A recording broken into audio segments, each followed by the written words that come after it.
Signore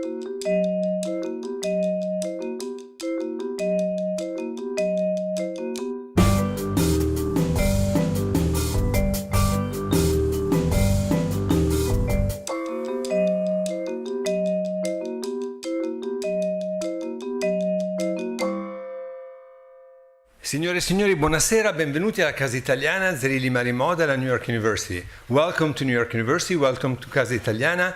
Friends of Save Venice, double welcome for all of you tonight. As you know, we partner with Save Venice at least twice a year, if not more, to propose conferences, symposia that have as a central theme Venice. For those of you who are not familiar with Casa Italiana, we are here all year long. We offer about 120 events every year. So if you have any interest whatsoever in anything Italian, from music to food, from art to politics, sign up for our mailing list. All our events are free and open to the public.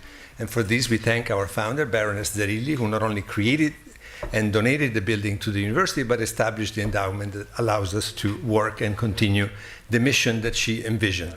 And of course, as part of our mission, there is the support of foundations and institutions like Save Venice that for decades have promoted, protected, and really put at the center of the cultural map of the world the Italian cultural heritage. We have a great fortune with us here tonight. There is a special guest of honor, Paola Marini, who is the director of the Galleria dell'Accademia in Venice, one of the most beautiful and precious museums in the world, and we are very grateful for her presence. Please welcome her.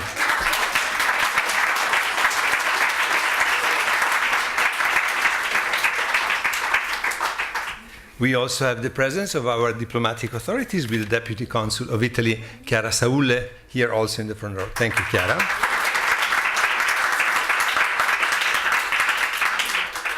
And now I would like to ask Sarah Blake McCann to introduce the speaker for the evening. Sarah is a distinguished professor of Italian Renaissance art at Rutgers University, and her specialty is Italian painting and sculpture between 1200 and 1600. Please welcome Sarah McCann. Thank you.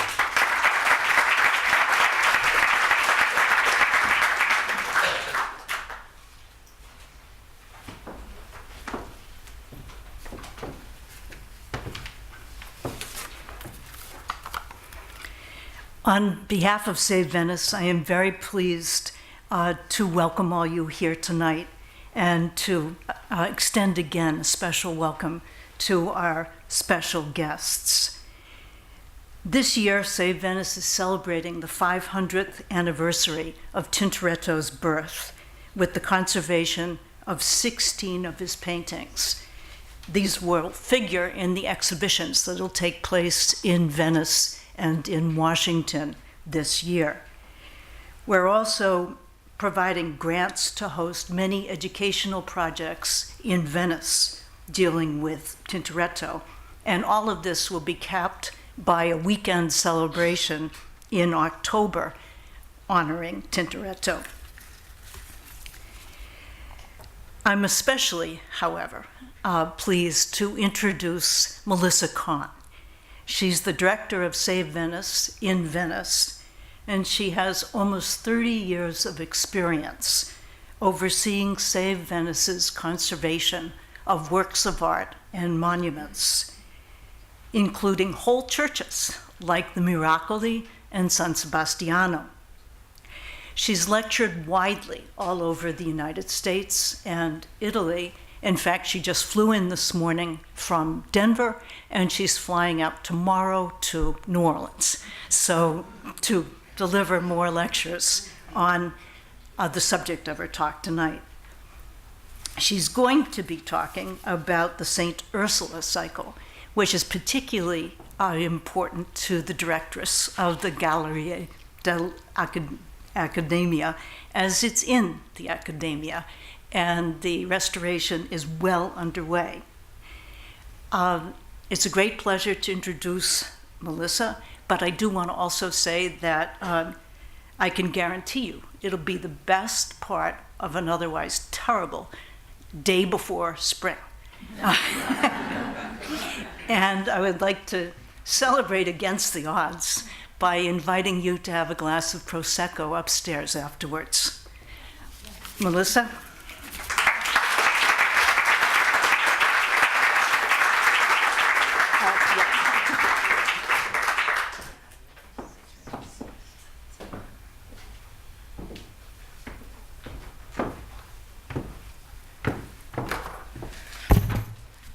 Good evening.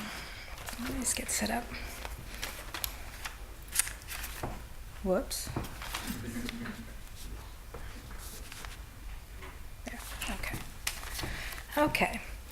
So tonight I'm going to talk to you about the Saint Ursula cycle in the Gallery dell'Accademia. Save Venice has been involved in the conservation now for the past 2 years, and we financed studies before we started the actual conservation.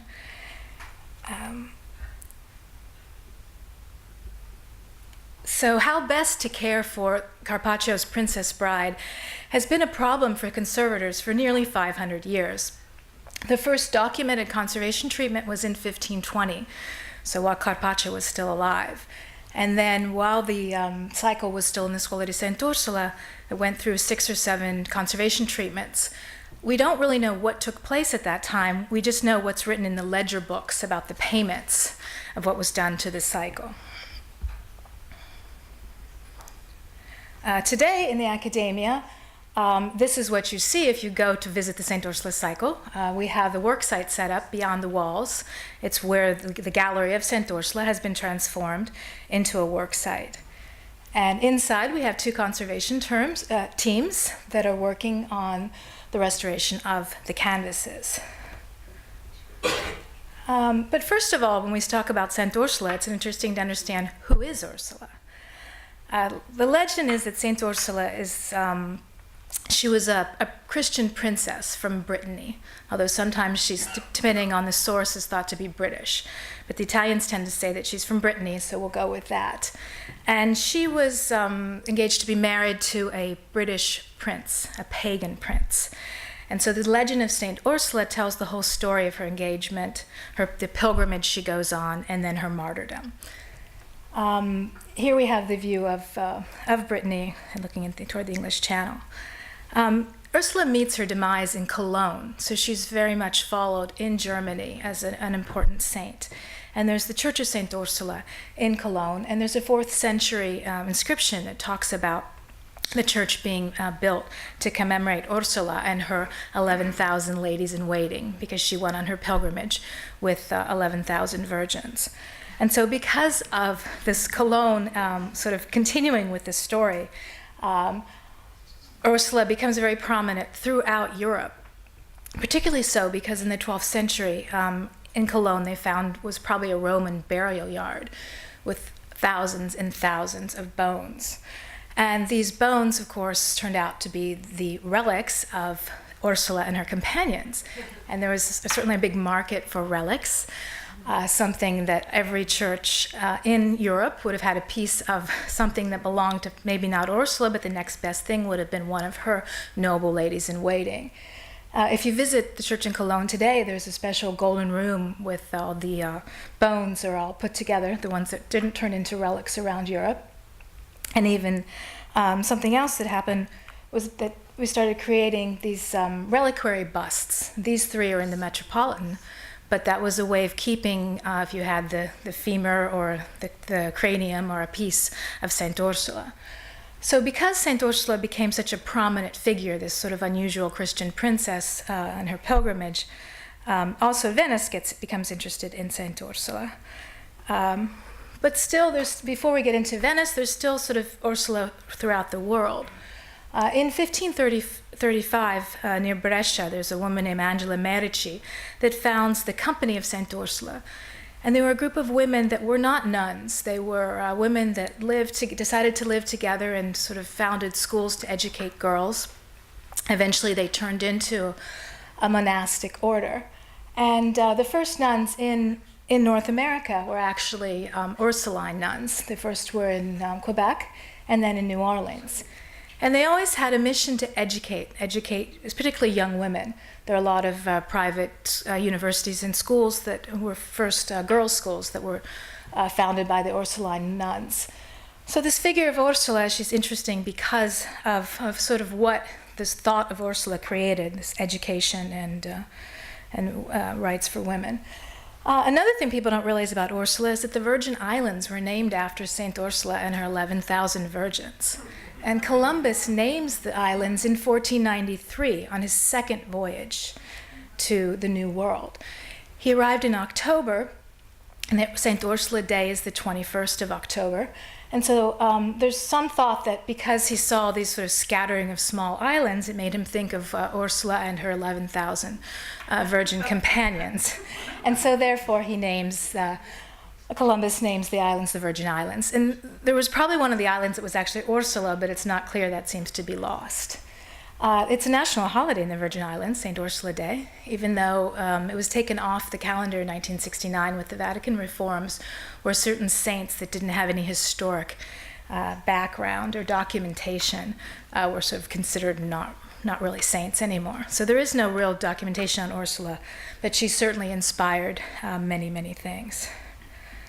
So going away from the Virgin Islands and coming back, shifting to Venice, just to give you some eye candy there. Carpaccio is an interesting figure, not a really clear, thought to have been born possibly 1465 seems to be the date. We don't know, we don't have any birth records. And his death is between, I think, 1424, 1425. They know his wife reports him being already dead at a certain point, and so it's not clear. His birth date is much debated because you need to understand how old he was when he starts signing his first works. So there's always a bit of confusion with Carpaccio, how old he was when he painted the St. Ursula cycle. Carpaccio, for most people, is best known for the meat dish. The thing is, it's named after Carpaccio. It was a Venetian dish, Harry's Bar, named this dish of raw meat that supposedly Rigo Cipriani created it for Countess Nanni Mocenigo, who had a sort of unusual dietary needs. And he was inspired by the red that Carpaccio uses, the beautiful red color. And so for most people, Carpaccio means some type of thinly sliced raw meat. So Carpaccio, as I say, we're not sure when he was born and where he was first working, probably with Giovanni Bellini and Gentile Bellini. And of course, there is another drink named after Bellini, but we won't talk about that. Inspired by the peachy color, but but here's an example of a work that now we think is by Carpaccio. This is Belge Loredan in the Correr collection that Save Venice funded the conservation about 10 years ago. But it was always debated whether it was Gentile Bellini or Carpaccio. So there's a lot of, we're not certain because Carpaccio worked in the Bellini studio, would have painted in their style, and not sure how that would have, what he actually did. We do know that Carpaccio's first signed work is this painting, which is part of the legend of Saint Ursula, which is the arrival of Cologne, and it's dated 1490. So this is when Carpaccio, to have such a major commission from the Scuola di Saint Ursula, must have had other works, but it's still debated by scholars. So we know this as being the first work. The Scuola di Saint Ursula was in the area of Santi Giovanni e Paolo, which you can see the square looks today as it did in the 1700s. But what's confusing is that St. Ursula's Scuola itself was behind this building. You can see there's actually a series of buildings that are no longer here that would have been jutted out from this chapel, which is this building right here. And there were a series of Scuola, charitable guilds, and also graveyards in that area. The scuola, you hear that term often in Venice. It's not a school. Scuola is a confraternity. And there are different types of confraternities in Venice. It could be a religious confraternity, like the Scuola Grande San Marco, which Save Venice funded the restoration of the facade about 10 years ago. The Scuola Grande San Rocco with its collection of Tintoretto paintings that we're honoring this year. Or it could be a confraternity for a national community. Here's the Scuola Dalmata that also has a collection of Carpaccio paintings. Or something like this, the Scuola Caligari, which was the Shoemakers Guild. They had their own confraternity. This was another Save Venice conservation project. So these scuolas are very interesting concepts in Venice. They also had interesting works of art. They would be promoting welfare for their members, medical care, loans, dowries. The scuolas were an important part of the Venetian system. The Venetian government encouraged them because it was a way of, they provided welfare so that the Republic of Venice did not have to supply that welfare. The art collections of these scuolas still remain in Venice. The Scuola della Misericordia, years ago in the 70s and 80s, was actually a basketball court for Venice's professional basketball team. I went to a game in 1986 there when they were still playing. You see the frescoes in the background, which are the ones that are up here. They stopped playing basketball in the late 80s, and now it's used for events. Or we have the Scuola Dalmata, which is still a museum, and the paintings are still on site. Now, our paintings for Saint Ursula, instead, are in the gallery of the Accademia. Here you can see more about the Scuola itself. It was founded in 1300, so it's an old confraternity. Members were men and women. They were aristocrats and the working class. They all came together in their meeting hall, which was right next to the Church of San Giovanni and Paolo. Here's a map. You can see the back part is right here. Here are all these cemeteries that we don't see anymore. This area was all blocked off. And it's not this building, but actually behind it. This was excavations from 1928. They finally did sort of tear up the back area of, this is now the parish house of the priests at San Giovanni and Paolo. They had moved from their convent, they'd lost that with the Napoleonic suppressions, and moved into this area. So when Carpaccio is hired to paint for the Scuola, what's interesting is that he paints the canvases not in the order of the story and not in the order of the wall space. This I've put together a kind of reconstruction of the walls of the Scuola. Here you have 1490, the first painting he did. Now this is toward the end of the story of the legend of Saint Ursula, which I'll tell you in detail this story later. And then we think maybe 1491, this one's not dated, we're not sure. 1493 for this martyrdom. So it looks like this wall, he had the wall space available. Then he starts filling in everywhere else to maybe the possible latest one, 1497. And the reason he seems to paint things out of order is depending on where the wall space was available. There would have been tombs, other artworks that had to be removed. So Carpaccio probably had he'd drawn out exactly what he wanted this cycle to be, but over, it's debated, less than a 10-year period, he produced the various canvases. They're very large. So it's interesting that he sort of changes. Ursula looks different in every canvas. You can see how his style changes from 1490 to 1497. So studying the Saint Ursula cycle is interesting, just understanding how they are today. And in the Accademia, they're also displayed in this same layout of what we think was the order. As I mentioned before, the suppressions, everything changes in Venice, obviously. In 1797, with the fall of the Venetian Republic, Napoleon comes in. He closes most of the churches and the monasteries, takes most of the artwork, and closes the Scuola. And so at that point, the Scuola di Santa Ursula is disbanded. And today, really all you can see of the Scuola are these sort of what's left of the windows that were documented, the lunette windows of the very back half of the parish house of Santi Giovanni and Paolo. Well, at that point, when Napoleon has taken, the Venetian Republic is suppressed and they have to decide what to do with the artwork, they make lists of what to do. The first choice artworks in Venice are sent mostly to Paris or to the royal residences. Second choice artworks went to Milan, the newly founded Brera Galleries, and sort of what was left, the third choice, stayed in Venice. Some things given to the Accademia Galleries to form their new collection. So I guess we can thank the condition problems of the Carpaccio cycle for why they stayed in Venice. Right. That they weren't considered of the level to go to Paris. Napoleon didn't want them. And they weren't sent to the Brera, which many collections were split half and half. So it's unique that the Carpaccio cycle, we have 9 canvases, all remained together and stayed in Venice. But when they went to the Accademia, and they also went through conservation treatment. But the Academia officials had complained that they had been treated very badly, a very heavy-handed restoration, probably in the 1750s. And when they first arrived, they weren't displayed when the Accademia opened in 1817 for the grand opening, which we're celebrating this year, the 200th anniversary of the Accademia. So these are some signs of conservation on the paintings that we think either from the late 1700s or this early 1820s conservation, this sort of heavy outlining. It looks like a coloring book. Here you have this outlining on the figures. And then the in-painting, redoing the fabric. Here you have the decoration of the folds. Don't follow the folds of the fabric. It's painted right on top. And this type of heavy-handed conservation in oil paint, directly on the original Carpaccio's original pigments, are very hard to remove, or something that you even can't remove. The Dream of Saint Ursula, which is one of the paintings in the cycle, maybe the most famous, wasn't even displayed until 1852. So it had been in the Accademia, good 45 years, because it was in such bad condition.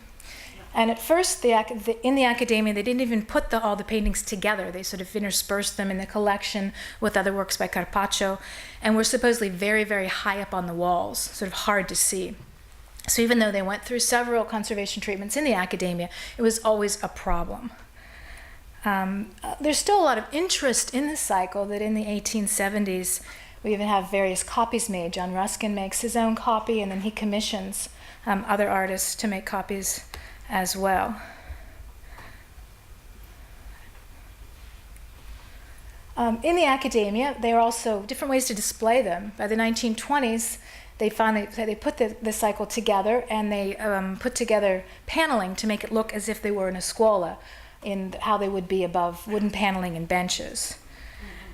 And then an installation in 1959 of Carlo Scarpa, where he took the frames off and lowered the viewpoint with the benches, a sort of a modern way of entering into the scene, even though the paintings are made to be seen from a higher viewpoint.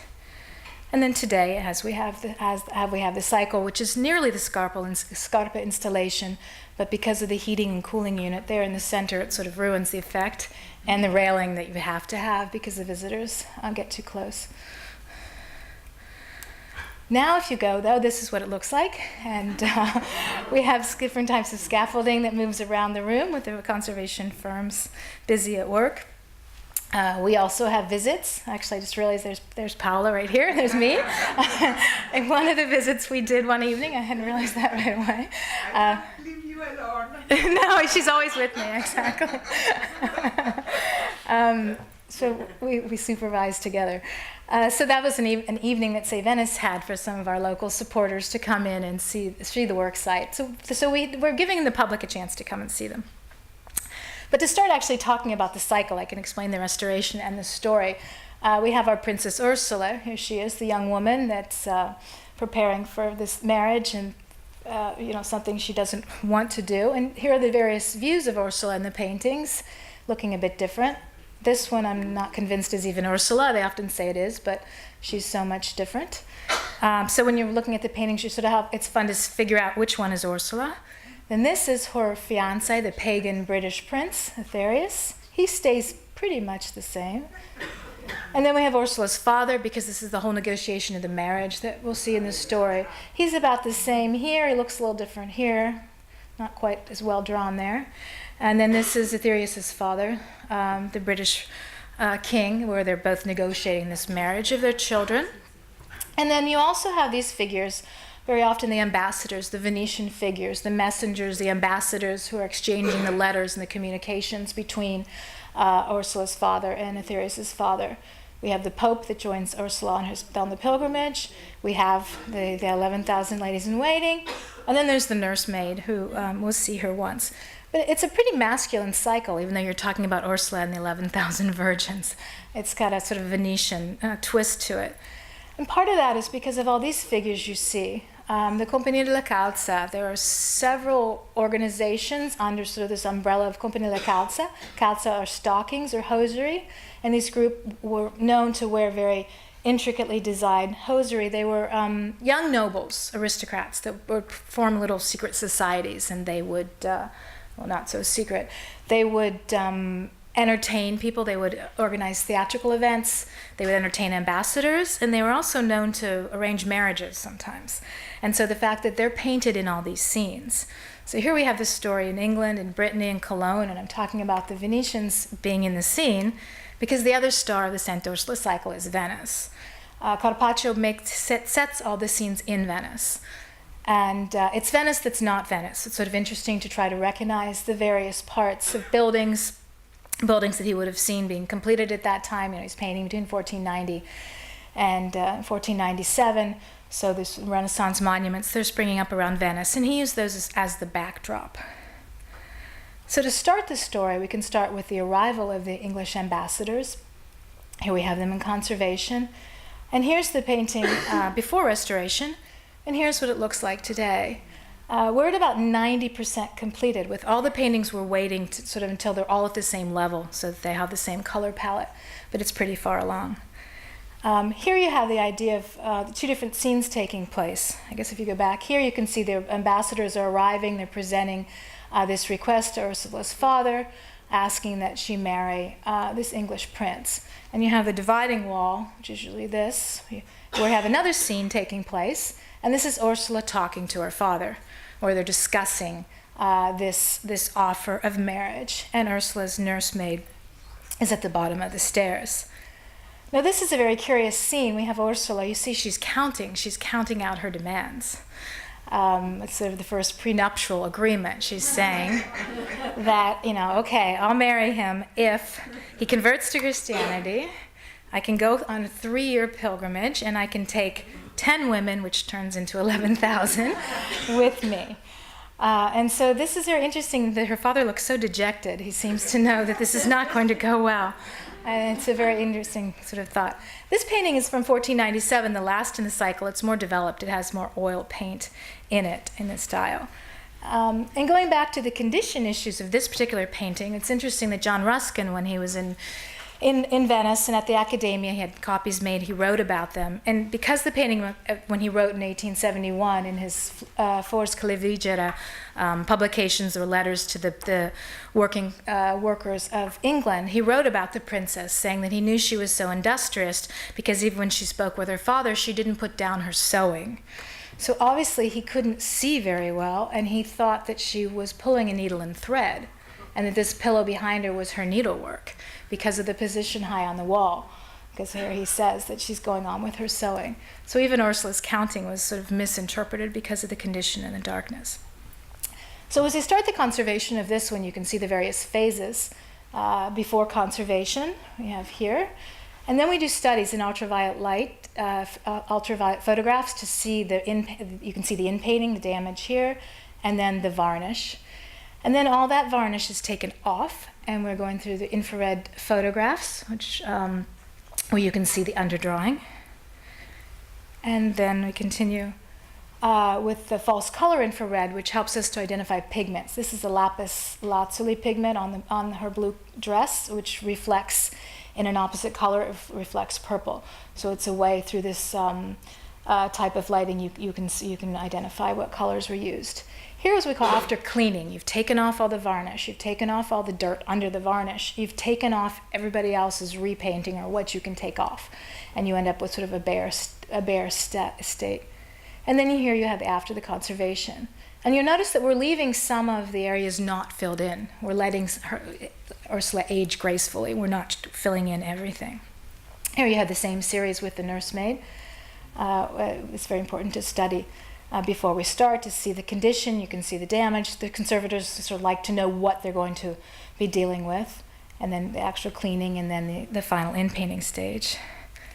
It's interesting when you get back to Ursula and the nursemaid, because about 50 feet away, if you go straight through the wall, you have this painting in the Accademia, Titian's Presentation of the Virgin, another Save Venice conservation from 2012. And Titian seems to be inspired by Ursula's nursemaid. This is not a nursemaid, this is the egg seller, but here she is at the bottom of the stairs, the older woman.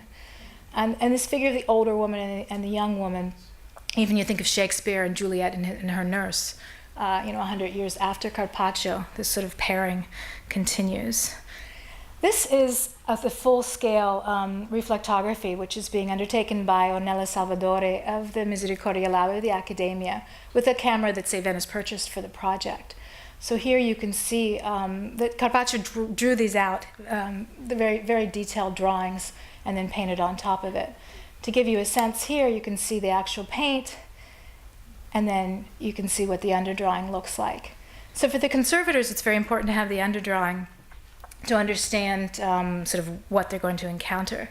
You can also see where they make changes, where Carpaccio would have changed the underdrawing. He in his studio, in his workshop, he probably would have made the drawings. And when you see this type of changes, you have more of a thought that it's Carpaccio deciding he didn't want to do something. Here you can see Ursula changes as well a bit. Where when the underdrawing remains exactly the same, it seems like it was copied directly by the studio. This painting went through a lot of changes. You can see here when it was still in the Accademia, the doorway that's cut out here was filled in. A piece of canvas was put in to make it more suitable for the museum. I mean, we kind of used to these paintings being around a door, and in this situation, the big discovery was in 1984 when this figure of a page was uncovered while they were cleaning and restoring. So this was the proof that originally Carpaccio had not created this painting to be around a door, even though there are other paintings that are around a door, like this one is built around the door. This was cut in later.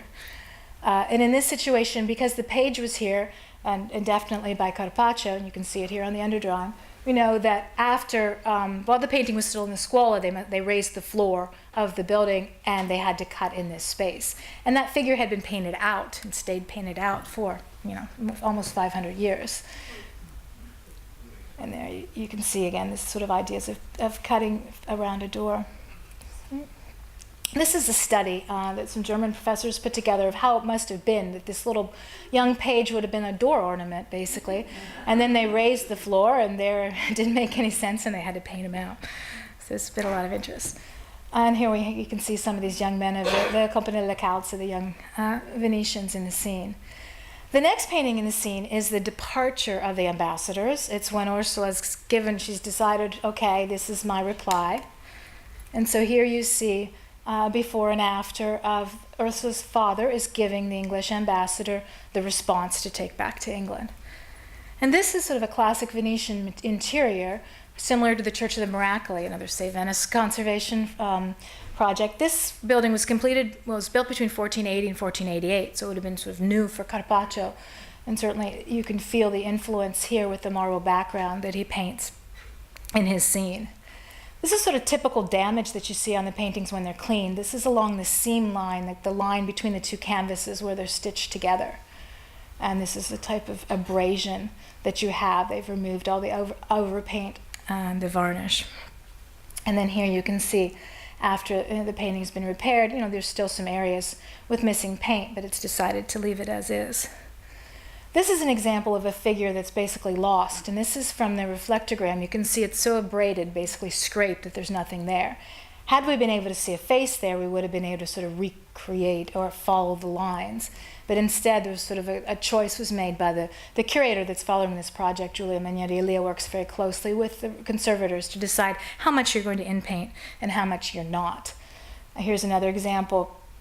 This is an old photograph from probably the 60s where you can see this figure. Here it is in the reflectogram, how many losses there are on this young man. And here you can see his cloak and how much is missing. The next painting in the story is then the return of the ambassadors. It's all about leaving and coming back. This is they're returning and they're in England. But again, that really looks more like Venice than in England. And here we have the painting before conservation. And here we have after. And you can see how much clarity we've recovered. This is when we're cleaning. This is the young woman is mixing solvents. And we've been using solvents in a gel form because the gels applied to the surface of the painting don't penetrate deep down to the canvas. They just stay on the surface to remove the varnish and the dirt. And we have a restoration chemist working with us on the project to determine the dosage. This is one of the UV pictures where you can see this sort of abrasion in the skies. This is another one of the false color where the colors are reversed, but it's a good way to see the detail of all these wonderful figures in the background. And here you have the reflectogram, the actual real underdrawing, and this is a drawing, either Carpaccio or maybe his workshop, of these three figures here before they decided to add that one. And then this is even a slightly later drawing after Carpaccio of the various figures.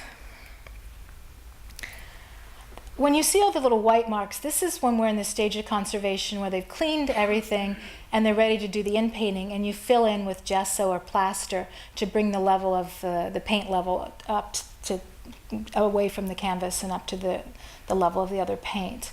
So these little white spots mean areas that have to be filled, and that's what the conservator is doing here with a very, very tiny paintbrush on her palette of just little dots of color to close the area.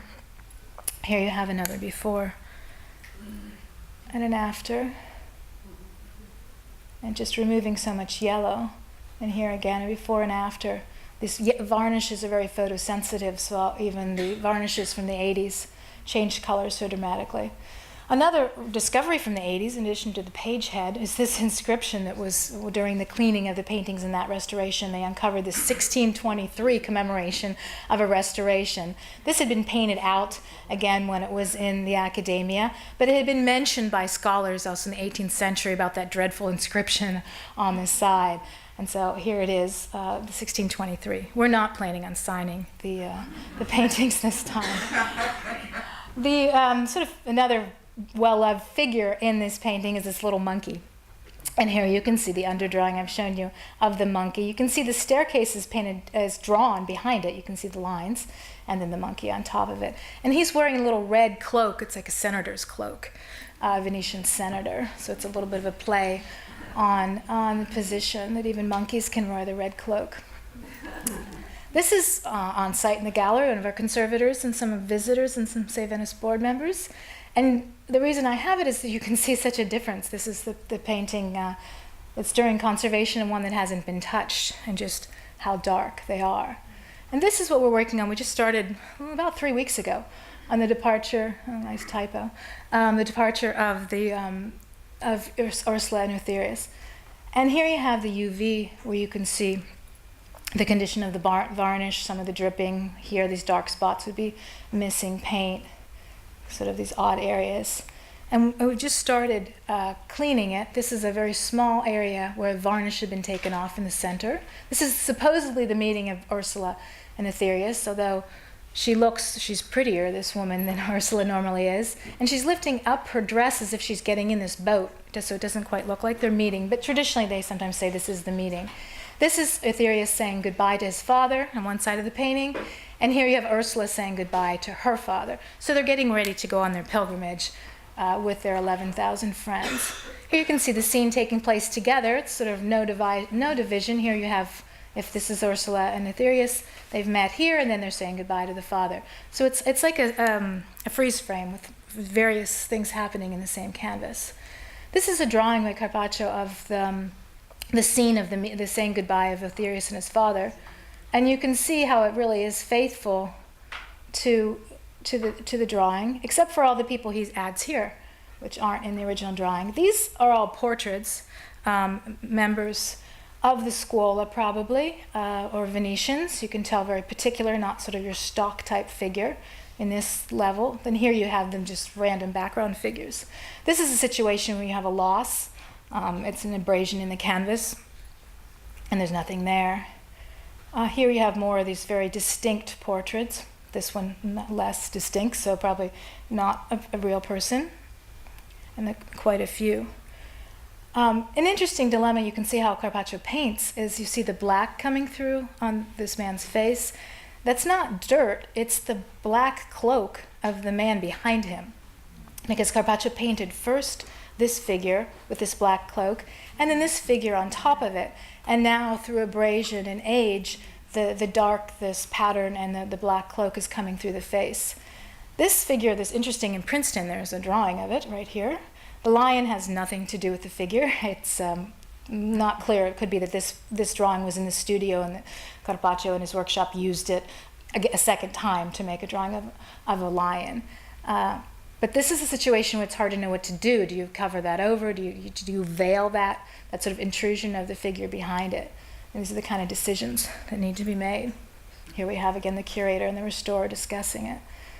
These were all just taken last week. They're not professional photos. They're with my iPhone. And you can see as every day we go, they're uncovering something else in this painting, which is going to be very promising. The next in the series is the Dream of Saint Ursula. And this is the drawing that's in the Uffizi.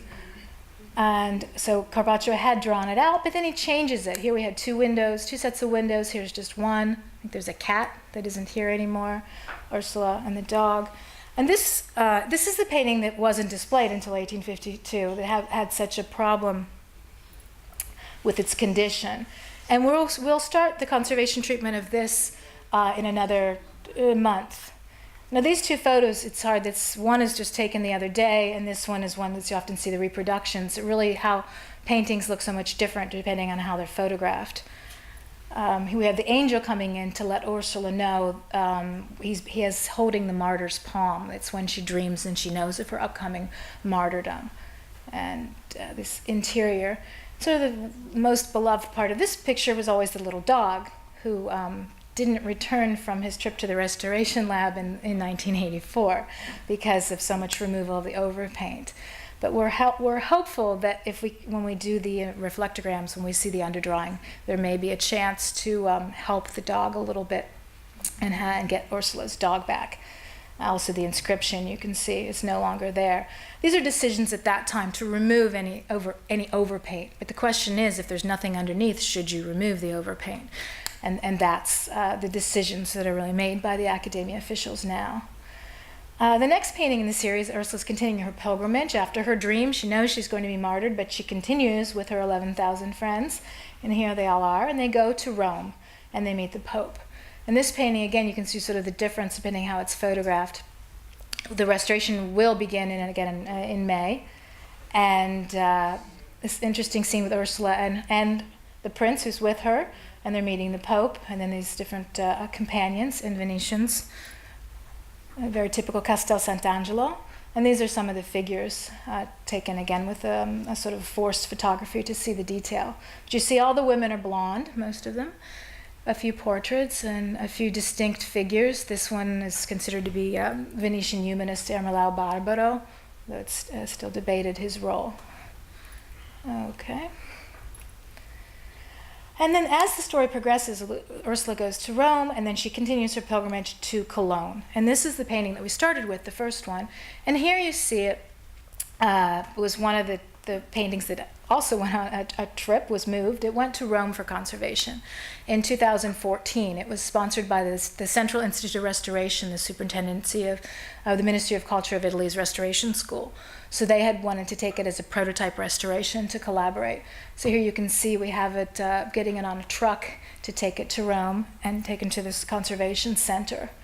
And you can see as they worked on it then, you can see again sort of the problems with the darkening varnish and the figures. And then the painting came back to Venice.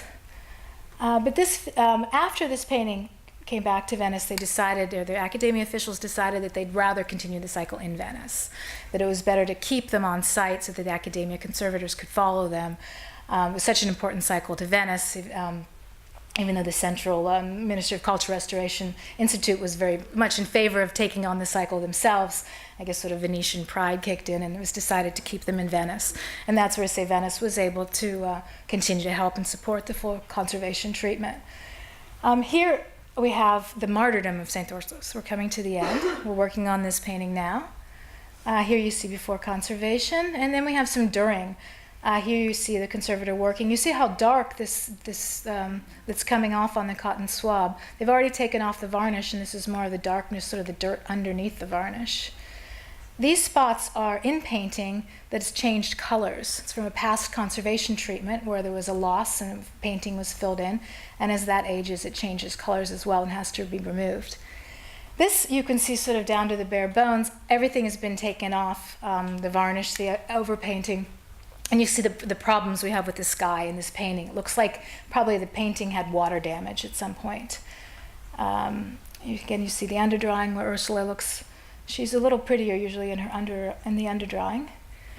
This is kind of the whole situation in this last scene of the martyrdom and the funeral. As Ursula is about to be shot by an arrow, as this man looks on, this is Julian, considered, his name's Julian. He was the son of the king of the Huns. Ursula went to Cologne. She's ambushed by the Huns, and this prince wants to marry her as well. She says no. It's kind of and so then she is martyred along with the rest of them. So Ursula seems to be one of the early Me Too movement, as everybody's always wanting Ursula. Here you can see how beautiful this painting is. This was the one that the scholars always said, oh, I didn't like that painting, it wasn't very interesting. And it's turning out to be one of the most beautiful for the fabrics and the color. Here you can see this is the funeral scene, again divided by a column. Here's the man shooting Ursula with the arrows, and here she is on her funeral bier with the crowd of Venetians attending the funeral. The last painting in the series is the Apotheosis of Ursula, and this too was taken to Rome as part of the deal with the Central Institute of Conservation, that they restored this painting as well. It's the last of the cycle. The date is debated. Some think it's much later. Maybe Carpaccio did it in the 1500s because the style is so different. And you have all the virgins here. Ursula's standing on a series of martyrs' palms. But the most curious feature are these three men. They're very beautifully painted in the background. At one point thought they were added later, but through x-rays they seem to be original to the canvas. Here's the Pope right here that went on the trip with her. And this being taken to Rome, it's a bit complicated. You have to roll the painting, put it on a boat. That's why we like to keep the rest of them in Venice. But it was a good chance to see the back of the painting. I just wanted to show you what a lining. This lining and stretcher was put on in the 1980s conservation by the Non Formale firm. And it's still in good shape today. We're not going to be relining. We're not changing the stretcher system, this back system for the canvas. These are some test cleaning areas that the Central Institute in Rome is doing. You can see the same issues with the varnish, and the same here. Here are the paintings back up on the wall, out of order, but as we complete the restoration, we put them back up. And you can see where we are today. We have basically 4 that have been completed, and another 4 underway, and then the 9th one being in Rome. So restoring the Saint Ursula cycle has been interesting. You can see how Carpaccio changes, how he sort of allows her to age through the process of her martyrdom. And conservation and aging gracefully now means, respecting the age of the object, not overpainting too much, not masking with varnishes or inpainting, but taking into consideration that these paintings are 500 years old, and it's okay if they do show some of their years. Of course, there's a whole team behind the work that Save Venice is doing. We have the Accademia curators, we have the restoration chemists, the photographers, all the scientists, the restorers, the 2 conservation firms, Arlongo and Cibici, the art handlers moving the objects, logistics movements, the filming, the photography. So it's a large project. It takes a lot of people to get something like this done. But Save Venice is very grateful for the collaboration we have with the Accademia Galleries. And we're even happier that we have Paola Marinini with us by coincidence here today to hear us talk about her paintings. So I'd like to thank Paola for the support that she's given Save Venice, for the encouragement that she's given Save Venice to continue on our restoration of this series. So I don't know if Paola would like to, if you'd like to say something, yes. Thank you.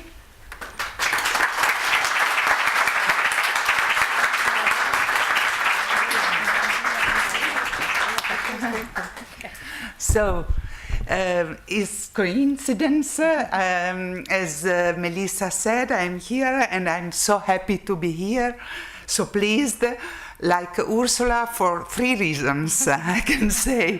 Use the same way that I heard this beautiful lecture. Congratulations, Melissa, you did very well. I learned something.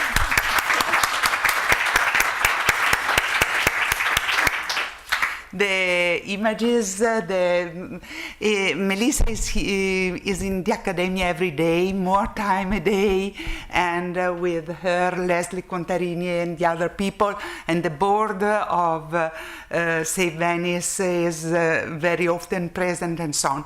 The second reason is that I am here for the first time in Casa Zerilli-Marimò, and it is a great pleasure. I appreciate your work, and a member of our our board,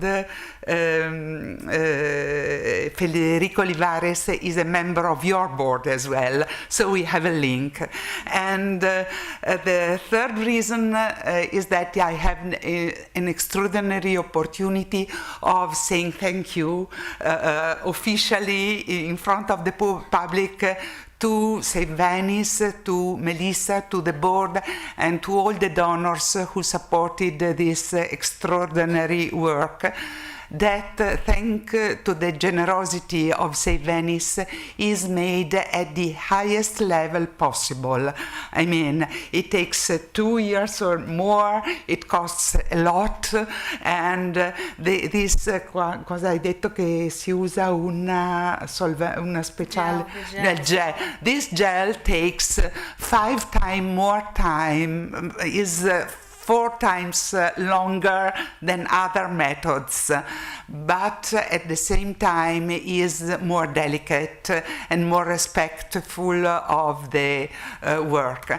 And so thank you to all the supporters, to everybody. For us is something very special. This work is one of the more loved in our collection, from John Ruskin to James Ivory, that turned his first film on this cycle when he was very young, when he first came to Venice. And for everybody is something very important. And so, as Sarah told before, is a jewel of our crown, and it is going to shine more and more. Thank you.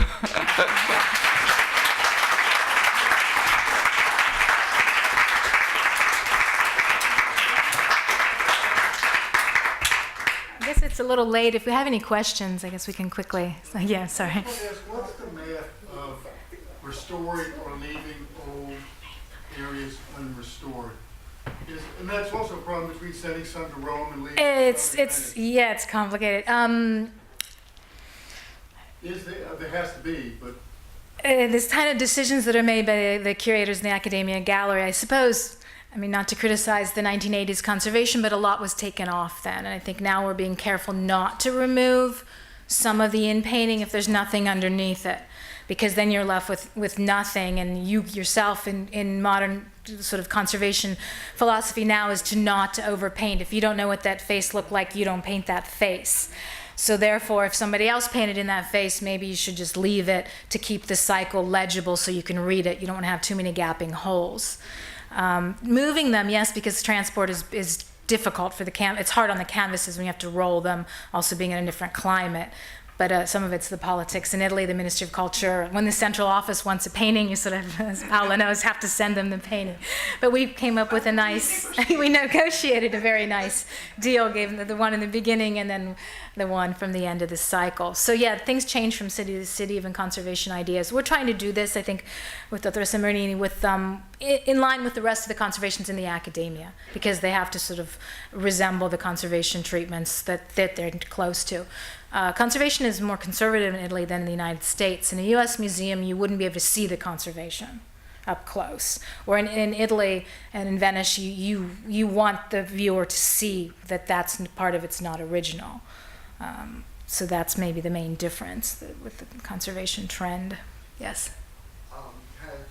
With all the information you're getting from the x-rays and underpainting, have any art historians uncovered more information about Carpaccio and his influences? I'm reading a book where he's supposedly influenced by Piero della Francesca and Messina, etc. This will probably encourage more studies. Slowly, more Carpaccio scholars are coming to visit this cycle, and particularly seeing the under drawings help to understand how he worked and how his studio worked, and right, he does have the influence early on. He's an interesting figure because he sort of changes. He becomes sort of not very popular, also in the modern sense, because of Giorgione. Giorgione comes in and everybody likes the romanticized, softer look, and Carpaccio sort of gets blown aside in modern criticism. But I think there is a new respect for Carpaccio and sort of the expressiveness that he does, and how he seems to look to other sources, as you said, for inspiration.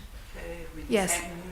You remember that that they are preparing a Carpaccio exhibition at the National Gallery in Washington. In 2021, right? 21.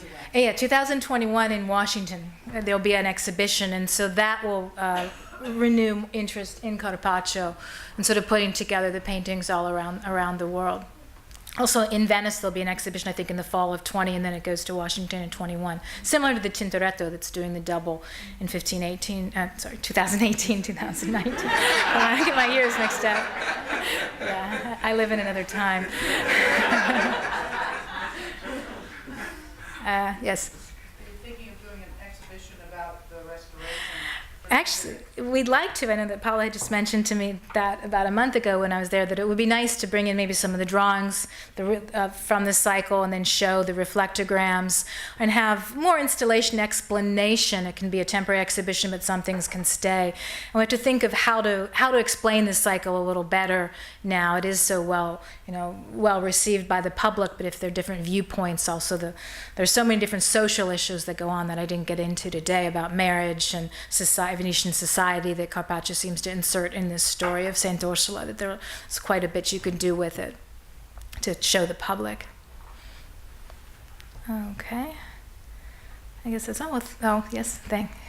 Yes, I study in Europe, in Venice, and I've been working in Venice with several restorer curators, and like Grassi and I know before they even touch it, it's always a process of documenting. And the documentation, the way I've been taught in the Accademia Galleries today, university, but they avoid using the flashlight because it affects the pigment of the colors. Also, they ask you before you even be part of the team, they want you to study the art history of that period. Mm-hmm. And they want you to go to the museum, look at it, and absorb the feeling. And in Veneto is very, in North Italy actually, and all over Italy actually, it's very hard because you have to really be part of the society to understand how that figure should look like. Right. How the ambient is like, because that's representing the life. Right. And that's very, very important before you do anything. Lately, thanks to NYU, they provided 3 great students to be an assistant of a project I did in New York City. And they all 3 students, they follow exactly what we did as a team. And today they're all working in a museum as a curator and restorer. And they made me very proud of it. Yeah, congratulations. Because it's very similar to what you showed. Mm-hmm. No, you do have to understand the artwork before you can work with it. It's best to have a deep knowledge and understanding, and that's why also local conservators. It's the feeling. No, I agree. And Save Venice definitely, even though we're sort of on the outside funding the conservation, we're allowed to follow it close by. I say I'm on the work site on a regular basis, and it's that feeling that you have for the artwork that makes it so important. In this period, they're going to do all the museum in Italy and the art places in Italy through the help of 5. Mm-hmm. They try to teach the youngster the value of what they have. And they made so many youngsters from school Mm-hmm. become the people who explain to tourists who wants to come to the museum and know the history about that. And that's a very great project they did. I'm very glad they did that because it was about time people discovered what they have. Yes, no, it's important that the Italians, because there's so much artistic patrimony, I mean, Save Venice, we do what we can in the international organizations, but the Italians themselves are first and foremost. And it's true that the new generation is seems to be more aware. Save Venice also collaborates with Italian high schools. We have work-study students and take them to the labs, and they're learning in the library. And it's very important because, this is a cultural patrimony that they're going to have on their shoulders as well. So it's a nice collaboration. Okay. I would like to thank Melissa for this brilliant presentation.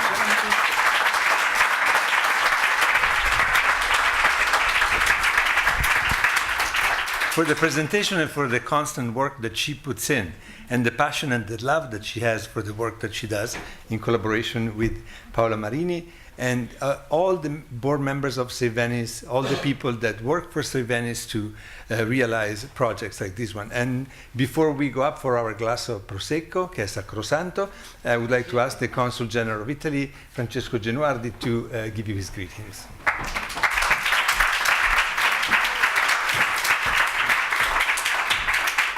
Buonasera, grazie direttore, thank you director, grazie Stefano. I don't want to ruin the Prosecco, don't worry. I just want to add my warmest gratitude to this moment because as a Consul General of Italy in New York, I couldn't be a happier person tonight because here we have an expression, a fantastic expression of the partnership between Italy and New York City. Here in this very place, which is an alliance between Italy and the New York University, the famous Casa Italiana zerilli-marimò, a presentation of Save Venice, this fantastic organization. Thank you, Melissa, for your presentation, very brilliant as usual, and the incredible work that Paola Marini, the brilliant director of Accademia, is doing in Venice. So I think we are here celebrating what the partnership is, and it's a very concrete, a very effective partnership made of friendship, technology, and Italian art. Our beautiful, fantastic Italian art. We have not to forget that everything in Italy is rooted in this beauty, in this art. And thank you for reminding us that Carpaccio is above all a painter and not just a worldwide dish. I think it's useful to remind it. As a consulate, we are trying to keep the momentum on the presentation of this fantastic Italian soft power in New York. Just want to remind the audience that we are planning another partnership with the Free Collection on Canova. There will be a big exhibition Canova next May, and between the Consulate and Institute of Culture we are doing some side exhibition and a big event on Veneto also on May the 24th in the Free Collection. Grazie a tutti e viva Venezia, viva l'Italia, viva New York.